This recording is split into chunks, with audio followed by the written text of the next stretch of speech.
السلام عليكم ورحمة الله تعالى وبركاته. اللهم صل وسلم على سيدنا محمد صلى الله على الحبيب المصطفى عليه أفضل الصلاة والسلام. إن شاء الله تلقاكم هذا الفيديو بيلقاكم بكل صحة وعافية أينما كنتم.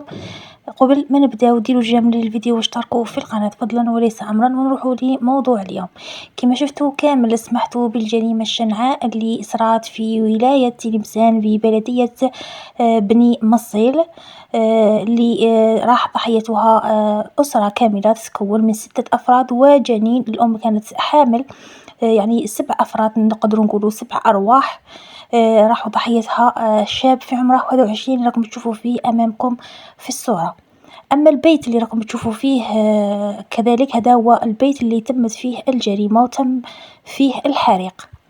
والصورة اللي راهي أمامكم في الجهة اليمنى هو يعني رب العائلة البالغ من العمر 62 سنة، اللي يخدم في البلدية، يخدم كاتب عام، إنسان خلوق مؤدب حسب تصريحات الجوارين تاعه، الناس الزملاء العمل تاعه كامل شهدوا فيه باللي إنسان مولا خير.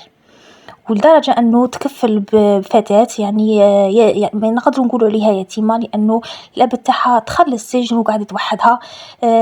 أنه قرر أنه يتكفل بها وداها رباها مع أولاده. الفتى اللي راه على الجهة اليسرى اسمه وائل، في عمره 16 سنة، قريب يقفل 17 سنة. الفتى المغدور الولد تاع الشخص هذا، يعني هذا شاب يلعب الكاراتيه. غدره يعني هو كذلك توفى هذا، وطعنه وحرقوه ثاني كان مع العائلة. في الفيديو هذا راح نهضروا على كيفية القتل تاع هذه العائلة والسبب الرئيسي اللي كان دافع باش تكون يعني هذه الجريمة، والطريقة يعني كيفاش تخلى عليهم ووقتاش تخلى عليهم. وكذلك راح نشوفوا كي داروا عرفوا باللي هو، ولا كي داروا وجهوا له يعني اسبوع الاتهام، كي داروا عرفوا باللي هو. يعني في هذه القصة تاعه راح راسك يحبس، مخك يدير ايرور، لانه فعلا انسان هذا غبي وانسان مدمن. يعني هذا الطفل اللي في عمره 21 سنة، القاتل هذا المجرم في عمره 21 سنة. تخيلوا 21 سنة مازال ما كمل قرايته، يعني إلا كان المستوى الجامعي راه مازال ما تخرج، مازال ما دارش، يعني ما خدم، ما دار والو، باغي يتزوج. كيما راح خطب، يعني يهدر على هذه الفتاة. راح الأب الفتاة على الأسباب، راح للأب باش يخطبها ويمدها له. طفلة قاصرة عاد راهي تقرا، صغيرة، مازال ما لحقش الوقت السن القانوني للزواج ومازال. قال لها مدها لي. الأب هذا رفض تماما لسوء السمعة تاع هذا الشخص، لأنه الخالة تاع المجرم المسكن تاعها يعني بقرب السكن، يعني لاصق فيه السكن هذا مع الخالة تاع المجرم، السكن لاصق مع خوه. دوك نهضروا كيفاش راح تخلوا ولا نقز عليهم ولا سوطة من عند الخالة تاع المجرم إلى البيت هذا. السبب تاع القتل هو دافع الانتقام، لأنه الأب الفتاة رفضه، وكما نقولوا أهانه على حساب يعني الناس شهدرت، والمقربين تاع العائلة قالوا باللي رفضه لسوء أخلاقه وسوء تربيته. كي رفضه أصلا من الشكل تاعه، من الصورة تاعه، يبان إنسان ما يدورش غاية، يبان إنسان يعني وجه الخروف معروف من الشكل تاعه ومن الشكل تاع التحفيفة، الشكل تاع راكم تشوفوا في الحاجب تاعه قالع حاجبه. انسان تاع مخدرات، ناس شهدي له يبيع يتاجر بالمخدرات، يعني ما يشرفهاش انه يناسبه، واصلا صغير في اللاج. بدافع الانتقام قرر انه ينهي حياة هذه العائلة. كما قال لكم من الغباء ما قتل، حسب باللي كي يقتلهم ويعاود يحرق راح تروح البصمات، راح يروحوا الادلة. هو قتلهم اولا على حسب ما يقال، يعني في الاعترافات تاعه بدا بالبنت صغيرة تاع 4 سنوات، ولا الولد اللي في عمره 4 سنين، وما قالوا طفل، قالوا بنت يعني شيرة مع الأخت تاعها الصغيرة.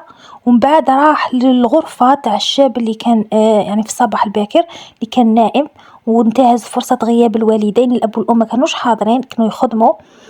راح ضرب الشاب اللي في عمره 16 سنة، غدراه قتله، وقعد ينتظر رجوع الأب. لما رجع الأب على 12 قتل تاني، غدر الأب قتله، وزاد قاعد يقارع للأم. جات الأم والابنة هذه اللي مربينها، وفي نفس الوقت الأم يعني من بعد عرفوا باللي الأم كانت حامل حسب المقربين الطبيب الشرعي وكامل، عرفوا باللي الأم كان في يعني عندها جنين اقتلها، يعني راحوا في يده 7 أرواح. وكانت حامل في الشهر السادس اقتلهم.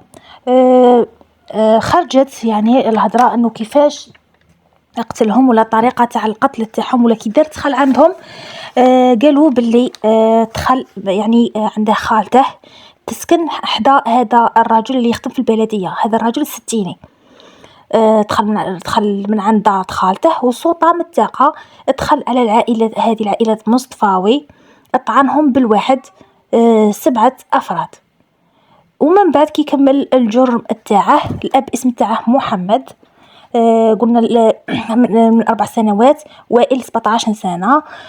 قلنا باللي يحرقهم، يعني كي كمل الجريمه تاعه بغى يغطي على الجرم تاعه، قرر انه يحرقهم. وبعد تطويق المكان من الشرطه القضائيه والشرطه العلميه وداروا التحقيق، عرفوا باللي ما كانش كاين شخص واحد هو اللي ادى الجريمه. شوفوا هنا الصفحات الجزائرية عبر منصات التواصل الاجتماعي حطوا يعني القصة الحقيقية تلمسان الخبر الرسمي، يعني جابوا أخبار رسمية. القاتل من أصحاب المخدرات وكاشيات خطب الطفلة في عمرها 16 سنة. يعني القصة انتشرت باللي هذا الفتى بغى يناسب هذا الشخص ولسوء يعني سوء أخلاقه تم رفضه. أصلا 21 سنة شادر، يعني راه داير في حياته، يعني هذه راهي بداية يعني 21 سنة. واحد راه عاد في الجامعة، مازال ما كونش نفسه، ما كونش نفسه مازال يعني على. وأصلا فتاة عمرها 16 سنة ولا 14 سنة راهي صغيرة بزاف. ما حبوش يعطوها له الأم والأب تاعها يخدموا في البلدية. القاتل دخل لدارهم في غياب الأب والأم. الصباح قتل الطفلة وقتل خوتها الثلاثة، أصغر طفل 4 سنوات، بكل برودة ووحشية.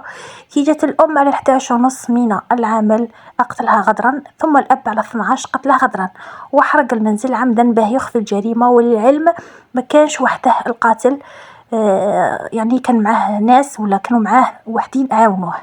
تنويه عذبهم وقتلهم وحرق المنزل باش تبان حادثة ولا حادثة حريق، ماشي جريمة. وكي داروا اكتشفوه لغبائه، هو كان أول الناس اللي دار لايف من كانت النار مشعولة، من كانت النار واللهيب. أول واحد دار لايف هو اللي دار لايف يعني في الصفحة تاعه الشخصية، وكان يطلب مساعدة باش يطفوا معاهم النار. وهو واحد من الناس اللي كان يطفي في النار مع هذوك الجوارين وكامل. كما قلنا حرقهم وخرج ودار فيديو للحريق وكان يطفي معاهم عادي. الغدوة تبين أنه هو الفاعل، والدليل هو أول واحد دار فيديو لايف وفيه فضح روحه فقوله يعني من الفيديو اللي داره. وزاد القصص تاع الخطوبة تاعه ولا التقدم تاعه طلب يد الفتاة هو اللي زاد بين. مع التحقيقات أكيد الدولة عندها مختصين يخلوا الواحد يعترف رغما عنه، حتى يكون يعني يكون واش يكون، يخلوه يعترف بالسيف عليه الجريمة إلا ارتكبها ولا ما ارتكبهاش. والأدهى والأمر الأخ تاعه كان يعني قاصر أقل من 17 سنة، أقل من 18 سنة، في عمره 16 ولا 17 سنة. كان على علم أنه أخوه هو اللي ارتكب الجريمة، ولكن لم يبلغ السلطات عن القضية ولا على الجريمة. اعتقلوه وراه رهن للحبس المؤقت وراه في التحقيقات. في الدولة تاعنا ولا يعني في الواقع، واحد يتكتم على جريمة يعتبر راه مشارك في هذيك الجريمة، حتى وانك ماشي انت اللي قمت بهذاك الفعل، ولكن شفت وتسترت على المجرم، راك تعتبر مساهم ومشارك في الجريمة. كان هذا هو فيديو اليوم. ما تنساوش خلوا آراءكم في التعليقات، بلا ما تنساو ديروا الاشتراك في القناة باش يوصلكم كل جديد.